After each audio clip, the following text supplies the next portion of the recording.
ഇന്ന് ഈ വീഡിയോയിൽ നമ്മൾ ചർച്ച ചെയ്യുന്നത് ബെറ്റ ഫിഷുമായി ബന്ധപ്പെട്ട് ഒരുപാട് സംശയങ്ങളുണ്ട്. അപ്പോൾ അത്തരത്തിലുള്ള സംശയങ്ങളാണ് ഇന്ന് ഈ വീഡിയോയിൽ നമ്മൾ ചർച്ച ചെയ്യുന്നത്. കേരള ഫിഷ് ലവേഴ്സിൻ്റെ ഒഫീഷ്യൽ യൂട്യൂബ് ചാനലിലേക്ക് എല്ലാവർക്കും സ്വാഗതം. ഈ ചാനൽ സബ്സ്ക്രൈബ് ചെയ്യാത്ത സബ്സ്ക്രൈബ് ചെയ്യുക. കൂടാതെ എല്ലാ ദിവസവും നോട്ടിഫിക്കേഷൻ ലഭിക്കാൻ ബെല്ലൈക്കണും ക്ലിക്ക് ചെയ്യുക. ഇതിനു മുന്നേ ഞാനൊരു ബെറ്റ ഫിഷുമായി ബന്ധപ്പെട്ടുള്ള കുറച്ച് വീഡിയോസ് ഇട്ടിട്ടുണ്ടായിരുന്നു. ആ ഒരു വീഡിയോകൾക്ക് താഴെ വന്നിരിക്കുന്ന കമൻറ്റ് ബോക്സിലുള്ള കുറച്ച് സംശയങ്ങളും ഉത്തരങ്ങളുമാണ് ഇന്ന് ഈ വീഡിയോയിൽ നമ്മൾ ചർച്ച ചെയ്യുന്നത്. അപ്പോൾ ആ വീഡിയോസ് കാണാത്തവർക്ക് വേണ്ടിയിട്ട് അതിൻ്റെ ലിങ്ക് ഞാൻ ഡിസ്ക്രിപ്ഷനിൽ കൊടുക്കുന്നതായിരിക്കും. ഈ ഒരു വീഡിയോയിൽ നമ്മൾ ഏറ്റവും ബേസിക് തൊട്ടിട്ട് ഏറ്റവും അഡ്വാൻസ്ഡ് ആയിട്ടുള്ള കാര്യങ്ങളായിരിക്കും നമ്മൾ സംശയങ്ങൾ തീർക്കുന്നത്. സ്ഥിരമായിട്ട് ചോദിക്കുന്ന കുറച്ച് ക്വസ്റ്റ്യൻസിൽ ആദ്യമായിട്ട് വരുന്നത് ഫിഷ് തീരെ ആക്റ്റീവ് അല്ല എന്നുള്ള ഒരു ക്വസ്റ്റ്യനാണ്. ഫിഷ് ആക്റ്റീവ് ആവാതിരിക്കുന്നതിന് ഒരുപാട് കാരണങ്ങളുണ്ട്. അപ്പോൾ അതിൽ ആദ്യമായിട്ട് വരുന്നത് അസുഖങ്ങളാണ്. ഫിഷിന് അസുഖങ്ങളൊക്കെ കണ്ടു കഴിഞ്ഞാൽ എത്രയും പെട്ടെന്ന് അതിനുള്ള ട്രീറ്റ്മെൻറ്റ് സ്റ്റാർട്ട് ചെയ്യുക. ഫിഷിന് ഇത്തരത്തിലുള്ള അസുഖങ്ങളൊക്കെ വരാനുള്ള ഒരു കാരണം എന്ന് പറഞ്ഞാൽ ഇത് നമ്മൾ ഇട്ടിരിക്കുന്ന വെള്ളത്തിൻ്റെ ഒരു കണ്ടീഷനാണ്. അതായത് നമ്മൾ ഇട്ട് കൊടുക്കുന്ന ഫീഡിൽ നിന്ന് ആ ഒരു ഫിഷിൽ നിന്നൊക്കെ വരുന്ന വേസ്റ്റ് കാരണം ഈ ഒരു വാട്ടറിൻ്റെ കണ്ടീഷൻ വളരെ മോശമായി കഴിഞ്ഞാലൊക്കെ ഇത്തരത്തിലുള്ള അസുഖങ്ങൾ വരാനുള്ള ചാൻസ് വളരെയധികം കൂടുതലാണ്. രണ്ടാമത്തെ ഒരു കാരണം എന്ന് പറഞ്ഞാൽ നമ്മൾക്ക് കിട്ടുന്ന ഫിഷുകളൊക്കെ അഡൽട്ടായിട്ടുള്ള ഫിഷുകളെയാണ് നമ്മൾക്ക് കിട്ടുന്നത്. ഏകദേശം ഒരു 3 മാസം പ്രായമായിട്ടുള്ള ഫിഷുകളെയാണ് കിട്ടുന്നത്. അപ്പോൾ ഇത്രയും കാലം, അതായത് അതൊരു ഫ്രൈസ് തൊട്ടിട്ട് ഈ ഒരു അഡൽട്ട് സ്റ്റേജ് വരെയുള്ള കാലത്ത് ഫീഡ് ചെയ്തിരിക്കുന്ന പല രീതിയിൽ വരുന്ന ലൈഫ് ഫുഡ്സുകളാണ് ഈ ഫിഷിന് കൊടുക്കുന്നത്. അപ്പോൾ ഈ ഇത്തരത്തിലുള്ള ഒരുപാട് ലൈഫ് ഫുഡ്സുകൾ കൊടുക്കുന്ന സമയത്ത് ഫിഷിനൊക്കെ ഇൻറ്റേർണലായിട്ട് വരുന്ന കുറേ അസുഖങ്ങളുണ്ട്. അപ്പോൾ ഇൻറ്റേർണലായിട്ട് വരുന്ന അസുഖങ്ങളുമായിട്ടാണ് നമുക്ക് കയ്യിൽ ഫിഷിനെ കിട്ടുന്നത്. അപ്പോൾ ഇത്തരത്തിലുള്ള അസുഖങ്ങൾ കൊണ്ടും ഫിഷ് ചത്തുപോകാനുള്ള ചാൻസ് വളരെയധികം കൂടുതലാണ്. അപ്പോൾ അത്തരത്തിലുള്ള ഇൻറ്റേർണലായിട്ട് വരുന്ന അസുഖങ്ങളെ എങ്ങനെ ട്രീറ്റ്മെൻറ്റ് ചെയ്യാം, അല്ലെങ്കിൽ അത്തരത്തിലുള്ള ഫിഷുകളെ കിട്ടിക്കഴിഞ്ഞാൽ എങ്ങനെ കണ്ടീഷൻ ചെയ്യാം എന്നതിനെക്കുറിച്ചുള്ള ഒരു വീഡിയോ തയ്യാറാക്കുന്നതായിരിക്കും. എക്സ്റ്റേണലായിട്ട് കണ്ടുവരുന്ന അസുഖങ്ങളൊക്കെ ആണെങ്കിൽ എത്രയും പെട്ടെന്ന് ആ ഒരു ട്രീറ്റ്മെൻറ്റ് സ്റ്റാർട്ട് ചെയ്യുക. പിന്നീട് ഈ ഒരു ഫിഷ് ആക്റ്റീവ് ആവാതിരിക്കുന്നതിന് കാരണം എന്ന് പറഞ്ഞാൽ കൂടുതൽ ആളുകളും ഇന്ന് ലൈഫ് ഫുഡ്സിന് പകരം പെല്ലറ്റ് ഫുഡുകളാണ് ഇട്ട് കൊടുക്കാറുള്ളത്. കാരണം അത് ലൈഫ് ഫുഡ്സ് കീപ്പ് ചെയ്യുന്നതിനും അല്ലെങ്കിൽ ആ മെയിൻറ്റെയിൻ ചെയ്യുന്നതിനൊക്കെ ഉള്ള ബുദ്ധിമുട്ട് കാരണം കൂടുതൽ ആളുകൾ പെല്ലറ്റ് ഫുഡുകൾ തന്നെയാണ് ഇട്ട് കൊടുക്കുന്നത്. അപ്പോൾ ഇത്തരത്തിലുള്ള പെല്ലറ്റ് ഫുഡുകളൊക്കെ സ്ഥിരമായിട്ട് ഇട്ട് കൊടുത്തു കഴിഞ്ഞാൽ ഈ ഒരു ഫിഷിനൊക്കെ സംഭവിക്കുന്നത് അതിൻ്റെ കളറ് ഫെയ്ഡായി പോകുന്നതിനും അതേപോലെ തന്നെ അതിൻ്റെ ഒരു ആക്റ്റീവ് ഒക്കെ കുറയുന്നതിനും ഒരു ഹെൽത്തിനൊക്കെ അത് ബാധിക്കുന്നുണ്ട്. ബെറ്റ ഫിഷിനെ സംബന്ധിച്ച് കൂടുതലായിട്ടും ഇഷ്ടപ്പെടുന്നത് ലൈഫ് ഫുഡുകളാണ്. അപ്പോൾ അതുകൊണ്ട് തന്നെ ഈ ഒരു ലൈഫ് ഫുഡ്സ് ഫീഡ് ചെയ്യുന്ന ഫിഷുകൾക്കാണ് കൂടുതലായിട്ടും ആക്റ്റീവ്നെസ്സും അതേപോലെ തന്നെ അതിൻ്റെ ഹെൽത്തായാലും അതിൻ്റെ ഒരു ബ്രീഡിങ് സെക്ഷനിലൊക്കെ കൂടുതലായിട്ട് ആക്റ്റീവ് കാണുന്നത് ഇത്തരത്തിലുള്ള ലൈഫ് ഫുഡ്സ് കൊടുത്ത് വളർത്തുന്ന ഫിഷുകളെയാണ്. അതുകൊണ്ട് തന്നെ കൂടുതലായിട്ട് ലൈഫ് ഫുഡ്സ് തന്നെ ഫീഡ് ചെയ്യാൻ ശ്രമിക്കുക. പ്രത്യേകിച്ച് ബ്രീഡിങ്ങിനൊക്കെ ഇടുന്നവരാണെങ്കിൽ ലൈഫ് ഫുഡ്സ് തന്നെ എപ്പോഴും കീപ്പ് ചെയ്യാൻ ശ്രമിക്കുക. രണ്ടാമത്തെ ഒരു ക്വസ്റ്റ്യൻ എന്ന് പറഞ്ഞാൽ നമുക്ക് ഈ ഒരു ബെറ്റ ഫിഷിനെ മറ്റു ഫിഷുകളുടെ കൂടെ ഇടാൻ പറ്റുമോ എന്നുള്ളതാണ്. ബെറ്റ ഫിഷ് എന്ന് പറഞ്ഞാൽ അതിൻ്റെ ഒരു നേച്ചർ അനുസരിച്ചിട്ട് അല്ലെങ്കിൽ അതിൻ്റെ ഒരു ബിഹേവിയർ അനുസരിച്ചിട്ട് ഒരു അഗ്രസീവ് ആയിട്ടുള്ളൊരു ഫിഷാണ്. എപ്പോഴും ഒരു ഫൈറ്റിങ്ങിന് റെഡിയായി നിൽക്കുന്ന ഒരു ഫിഷാണ്. അതുകൊണ്ട് തന്നെ ആ ഒരു ഫിഷ് നമ്മളിപ്പോൾ ഈ ഗോൾഡ് ഫിഷ്, മോളി, പ്ലാറ്റി പോലുള്ള ഫിഷുകളുടെ കൂടെ ഇട്ട് കഴിഞ്ഞാൽ ഒന്നെങ്കിൽ ഈ ഒരു ഫിഷ് ചിലപ്പോൾ അറ്റാക്ക് ചെയ്യാം, അതല്ലെങ്കിൽ അറ്റാക്ക് ചെയ്യാത്തൊരു കണ്ടീഷനും ഉണ്ട്. അപ്പോൾ അതെല്ലാം ഓരോ ഫിഷിൻ്റെ ബിഹേവിയർ അനുസരിച്ചിരിക്കും അത്തരത്തിലുള്ള കാര്യങ്ങൾ. അതുകൊണ്ട് തന്നെ എപ്പോഴും ഇത്തരത്തിലുള്ള ബെറ്റ ഫിഷുകളൊക്കെ സെപ്പറേറ്റ് ഒരു ടാങ്കിലിട്ട് വളർത്തുന്നതാണ് എപ്പോഴും നല്ലത്. മൂന്നാമത്തെ ഒരു ക്വസ്റ്റ്യൻ എന്ന് പറഞ്ഞാൽ ബബിൾ നെക്സ്റ്റ് ഇടുന്നില്ല എന്നുള്ളൊരു ക്വസ്റ്റ്യനാണ്. നല്ല ഹെൽത്തുള്ള അഡൽട്ടായിട്ടുള്ള ഫിഷുകളാണ് ഈ ഒരു ബബിൾ നെക്സ്റ്റ് ഉണ്ടാക്കുകയുള്ളൂ. അതായത് വെള്ളത്തിൽ മോശമായിട്ടുള്ള കണ്ടീഷനാണ് എങ്കിൽ, അതേപോലെ തന്നെ pH ഭയങ്കരമായിട്ടുള്ള വേരിയേഷൻസ് ഉണ്ട് എങ്കിൽ, അല്ലെങ്കിൽ ഏതെങ്കിലും അസുഖങ്ങളുള്ള ഫിഷുകളാണ് എങ്കിലും ഇത്തരത്തിലുള്ള ബബിൾ നെക്സ്റ്റുകൾ ഫിഷ് ഉണ്ടാക്കുന്നതല്ല. അതേപോലെ തന്നെ ഈ ഒരു ബബിളിൻ്റെ സൈസായാലും അല്ലെങ്കിൽ അത് ഇട്ടിരിക്കുന്ന ഏരിയ ആണെങ്കിലും ഇതെല്ലാം ഡിപ്പെൻഡ് ചെയ്യുന്ന ആ ഒരു ഫിഷിൻ്റെ ഏജ് അല്ലെങ്കിൽ ആ ഫിഷിൻ്റെ ഹെൽത്ത്, അതേപോലെ തന്നെ ഓരോ ഫിഷിന് അനുസരിച്ചിട്ട്, അതായത് ഓരോ ഫിഷിന് ഓരോ നേച്ചേഴ്സാണ് വരുന്നത്. അപ്പോൾ അത്തരത്തിലുള്ള കാര്യങ്ങളൊക്കെ ഡിപ്പെൻഡ് ചെയ്തിരിക്കും ഈ ഒരു സൈസായാലും ഈ ഒരു ഏരിയ ആയാലും എല്ലാതും. നാലാമതായിട്ട് ഒരു ക്വസ്റ്റ്യൻ എന്ന് പറഞ്ഞാൽ ബബിൾസിൽ എഗ്ഗ് ഉണ്ടോ ഇല്ലയോ എന്നുള്ളൊരു ക്വസ്റ്റ്യനാണ്. ഇപ്പോൾ നിങ്ങൾ കണ്ടിരിക്കുന്നത് ഈ ഒരു വെറും ബബിൾ നെക്സ്റ്റ് മാത്രമാണ്. ഇതിൽ യാതൊരു വിധത്തിലുള്ള എഗ്ഗുകളും ഇല്ല, വെറും നെക്സ്റ്റ് മാത്രമാണ് ഇതിൽ ക്രിയേറ്റ് ചെയ്തിട്ടുള്ളത്. ഇപ്പോൾ നിങ്ങൾ ഈ ഒരു ഫോട്ടോയിൽ കാണുന്നതാണ് എഗ്ഗ്, അതായത് വൈറ്റ് സ്പോട്ടായിട്ട് ആ ഒരു ബബിളിൻ്റെ ഉള്ളിൽ നിങ്ങൾക്ക് ശരിക്കും, അതായത് ഒരു ടോർച്ചൊക്കെ അടിച്ച് നോക്കിക്കഴിഞ്ഞാൽ കാണാവുന്ന രീതിയിലാണുള്ളത്. അഞ്ചാമത്തെ ഒരു ക്വസ്റ്റ്യൻ എന്ന് പറഞ്ഞാൽ ബദാമില ഇട്ടിട്ടില്ല എങ്കിൽ ഈ ഒരു ഫിഷ് ചത്തു പോകുമോ എന്നുള്ളതാണ്. ഓരോ ഫിഷും ഇഷ്ടപ്പെടുന്ന പല രീതിയിലുള്ള pH ലെവലുകളും അല്ലെങ്കിൽ ഓരോ വാട്ടർ കണ്ടീഷനുകളും ടെമ്പറേച്ചറിലും ഒക്കെ ഡിഫറൻസ് ആയിരിക്കും. അതുകൊണ്ട് തന്നെ ഈ ഒരു ബെറ്റ ഫിഷിനെ സംബന്ധിച്ച് ഈ ഒരു ബെറ്റ ഫിഷ് ഇഷ്ടപ്പെടുന്ന ഒരു pH ലെവലിലേക്ക് മാറ്റുന്നതിനും അതേപോലെ തന്നെ അതിനൊരു ആ ഒരു രീതിയിലേക്കുള്ള ഒരു നാച്ചുറൽ കൊടുക്കുന്നതിന് വേണ്ടിയിട്ടൊക്കെയാണ് നമ്മൾ ഇത്തരത്തിലുള്ള ബദാം ഇലകളൊക്കെ യൂസ് ചെയ്യുന്നത്. അതേപോലെ തന്നെ ഈ ഒരു ബദാം ഇല കൂടുതലായിട്ട് ട്രഡീഷണൽ ആയിട്ട് യൂസ് ചെയ്യുന്ന കൂടുതൽ അസുഖങ്ങളൊന്നും വരാതിരിക്കുന്നതിനൊക്കെ യൂസ് ചെയ്യുന്ന ഒരു മെത്തേഡുകളാണ്. അതുപോലെ തന്നെ ഈ ഒരു ബദാം ഇല ഇട്ട് കൊടുത്തിട്ടില്ല എങ്കിൽ ഫിഷ് യാതൊരു കാരണവശാലും ചത്തൊന്നും പോകുന്നില്ല. അവൈലബിൾ ആയിട്ടുള്ള ആളുകൾ ഇട്ട് കൊടുക്കുക. ഇനി ഇട്ട് കൊടുത്തിട്ടില്ലെങ്കിലും യാതൊരുവിധ പ്രോബ്ലംസും ഇല്ല. ആറാമത്തെ ഒരു സംശയം എന്ന് പറഞ്ഞാൽ മെയിൽ ഫിഷ് ഫീമെയിൽ ഫിഷിനെ ഈ ഒരു ബ്രീഡിങ് സമയത്ത് ഇട്ട് കഴിഞ്ഞാൽ കൂടുതലായിട്ട് അറ്റാക്ക് ചെയ്യുന്നു എന്നുള്ളതാണ്. ഈ ഒരു ബ്രീഡിങ് സ്റ്റേജിൽ ഈ ഒരു മെയില് ഫീമെയിലിനെ എന്തായാലും അറ്റാക്ക് ചെയ്യുന്നുണ്ട്. ഈ ഒരു അറ്റാക്കിങ് കഴിഞ്ഞിട്ടാണ് ഈ ഒരു ബ്രീഡിങ് സെക്ഷനിലൊക്കെ കടക്കുന്നത്. അപ്പോൾ ഈ ഒരു അറ്റാക്കിംഗ് ഒക്കെ കുറയ്ക്കുന്നതിന് വേണ്ടിയിട്ടാണ് നമ്മൾ ഈ ഒരു ഫിഷുകളൊക്കെ പരസ്പരം കാണുന്നതിന് വേണ്ടിയിട്ട് ഏകദേശം ഒരു 10-15 ദിവസം നമ്മൾ ഒരുമിച്ച് വെക്കുന്നത്. അപ്പോൾ അത്തരത്തിലുള്ള വെച്ച് കഴിഞ്ഞിട്ട് നമ്മൾ ഈ ഒരു ബ്രീഡിങ് സെക്ഷനിലേക്കൊക്കെ കടക്കുന്ന സമയത്ത് ഈ ഒരു അറ്റാക്കിംഗ് ഒക്കെ കുറയ്ക്കുന്നതിന് ഇത് സഹായിക്കുന്നുണ്ട്. ഈ ഒരു ബ്രീഡിങ് സമയത്ത് അറ്റാക്കിങ് ചെയ്യുന്നത് കൊണ്ട് തന്നെ നല്ലൊരു ഹെൽത്തുള്ള ഫിഷുകൾ മാത്രമേ നിങ്ങൾ ഈ ഒരു ബ്രീഡിങ് സ്റ്റേജിലേക്ക് അല്ലെങ്കിൽ ഈ ഒരു ബ്രീഡിങ്ങിലൊക്കെ ഇടാൻ പാടുള്ളൂ. ഇല്ല എങ്കിൽ ആ ഒരു ഫിഷിന് പെട്ടെന്ന് മുറിവ് വന്നിട്ട് പെട്ടെന്ന് ചത്തുപോകാനുള്ള ചാൻസ് വളരെയധികം കൂടുതലാണ്.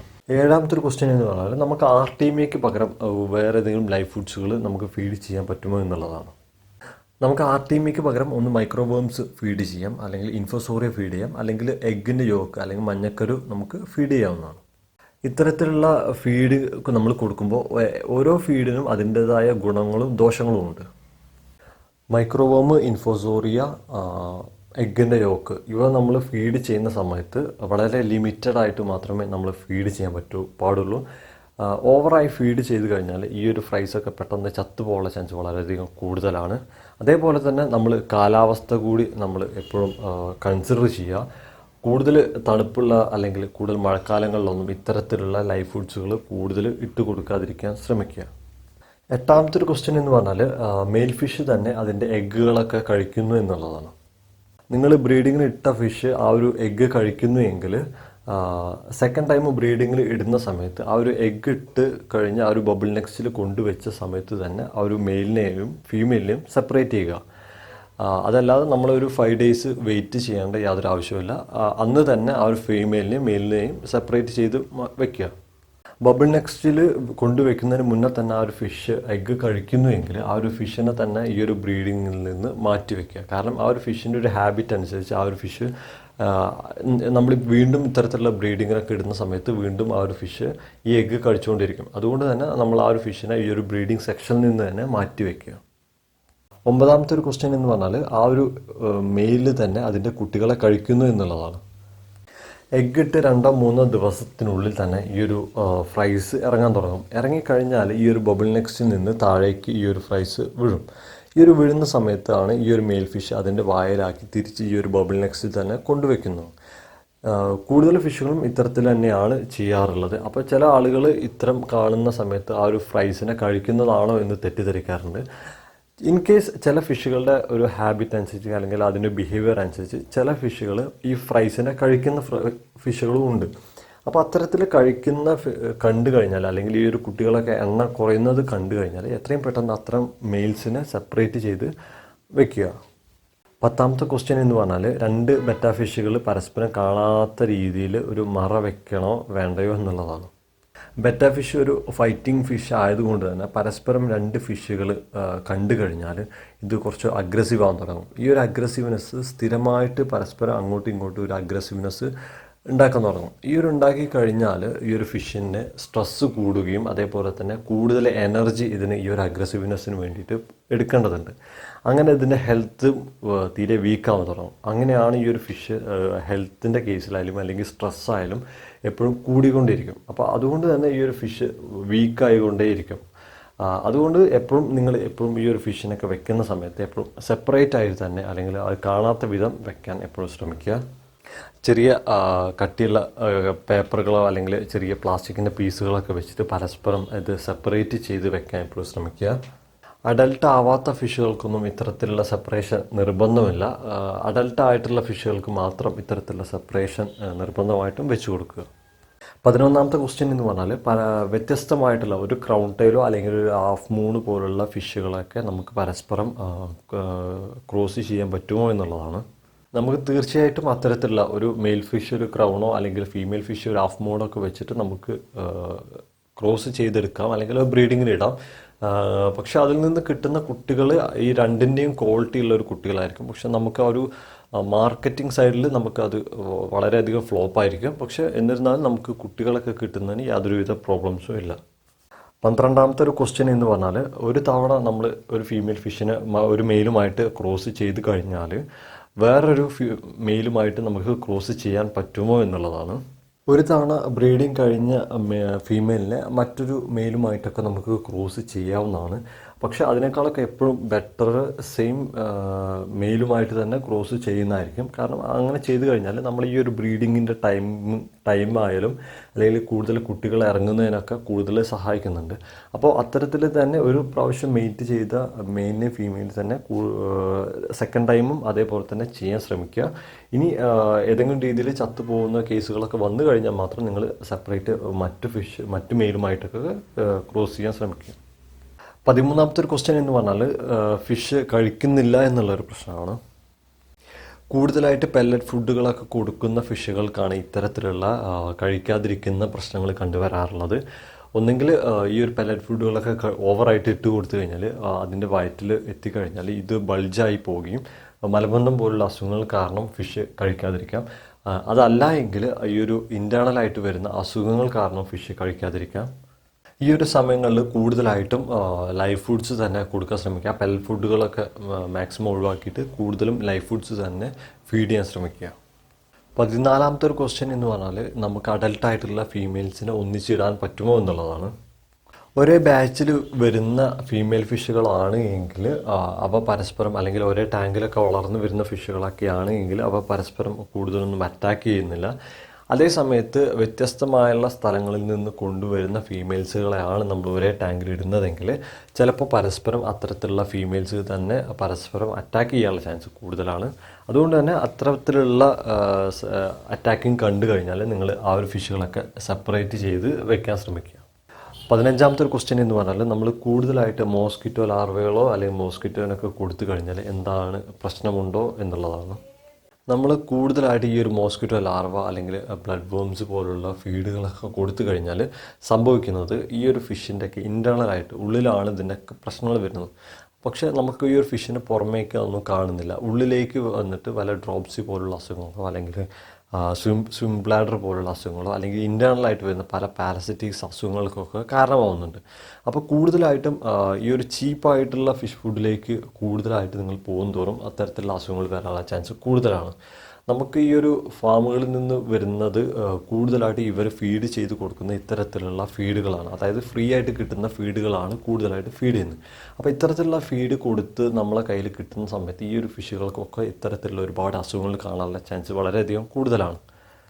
ഫിഷുകൾക്ക് ഇത്തരത്തിലുള്ള ലൈഫ് ഫുഡ്സുകളാണ് കൂടുതൽ ഇഷ്ടമെങ്കിലും നമ്മൾ ഈ ഒരു ലൈഫ് ഫുഡ്സ് കൊടുക്കുന്നത് ഒരു പ്രശ്നമല്ല. പക്ഷെ അതിൻ്റെ കൂടെ തന്നെ അത്തരത്തിലുള്ള ഇൻറ്റേർണലായിട്ടും നമുക്ക് പല രീതിയിലുള്ള അസുഖങ്ങൾ വരാതിരിക്കുന്നതിന് വേണ്ടിയിട്ടുള്ള മെഡിസിൻസ് അല്ലെങ്കിൽ വേറെ ഏതെങ്കിലും രീതിയിലുള്ള പ്രിക്കോഷൻസൊക്കെ നമുക്ക് എടുക്കേണ്ടതുണ്ട്. അപ്പോൾ അത്തരത്തിലുള്ള പ്രിക്കോഷൻസൊക്കെ എടുത്തിരുന്നാൽ മാത്രമേ നമുക്ക് ഈ ഒരു ഇൻറ്റേർണലായിട്ടുള്ള അസുഖങ്ങളൊക്കെ കുറയ്ക്കാൻ സാധിക്കാൻ പറ്റുള്ളൂ. ഞാനിപ്പോൾ ഇവിടെ ക്ലിയർ ചെയ്തിരിക്കുന്ന ഏകദേശം ഒരു 15ഓളം ക്വസ്റ്റ്യൻസ് ആണ്. ഇതിന് കൂടുതൽ നിങ്ങൾക്ക് ക്വസ്റ്റ്യൻസുകളോ അല്ലെങ്കിൽ ഡൗട്ടുകളൊക്കെ ഉണ്ടെങ്കിൽ താഴെ കമൻറ്റ് ബോക്സിൽ കമൻറ്റ് ചെയ്യുക. ഇതിൻ്റെ നെക്സ്റ്റ് പാർട്ട് 2 നമ്മളതെല്ലാം ചർച്ച ചെയ്യുന്നതായിരിക്കും. ഈ വീഡിയോ നിങ്ങൾക്ക് ഇഷ്ടമായെങ്കിൽ ഈ വീഡിയോ ലൈക്ക് ചെയ്യുക. ഈ ചാനൽ സബ്സ്ക്രൈബ് ചെയ്യാത്ത സബ്സ്ക്രൈബ് ചെയ്യുക. കൂടാതെ എല്ലാ ദിവസവും നോട്ടിഫിക്കേഷൻ ലഭിക്കാൻ ബെല്ലൈക്കണും ക്ലിക്ക് ചെയ്യുക.